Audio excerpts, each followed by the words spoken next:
Welcome to your Sungrow iSolarCloud app. In this video, we will show you the basics of reading your solar data. This screen is the first thing you'll see when you open your app. The top image represents your solar system, and the number beside it is the amount of energy your solar panels are currently generating. This is known as your PV. The image on the bottom left is your home. The number beside it shows how much energy you are currently using. This is known as your load. The image on the bottom right is the grid. The number beside it will be either how much energy you're pulling from the grid, or how much energy you're feeding into it. The lines between the images indicate the direction the energy is flowing. If you scroll down, the next section is your daily energy analysis.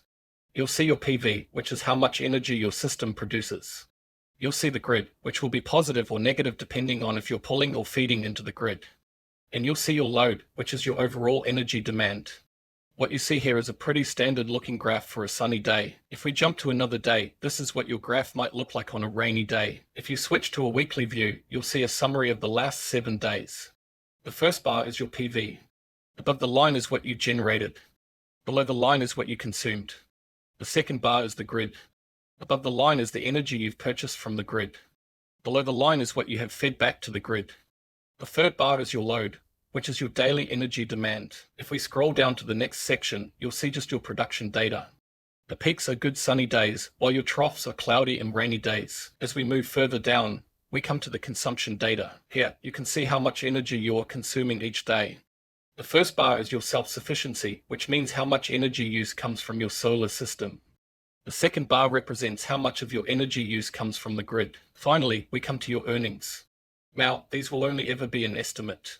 Your actual earnings will be calculated by your energy provider using their meter readings.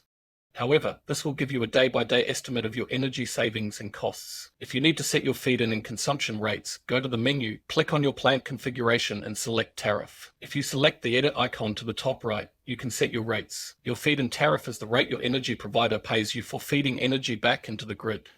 Your consumption tariff is the amount your energy provider charges you for the energy you pull from the grid. Thanks for watching our iSolarCloud app walkthrough. We hope you found it helpful. For more information about anything solar, please visit our website.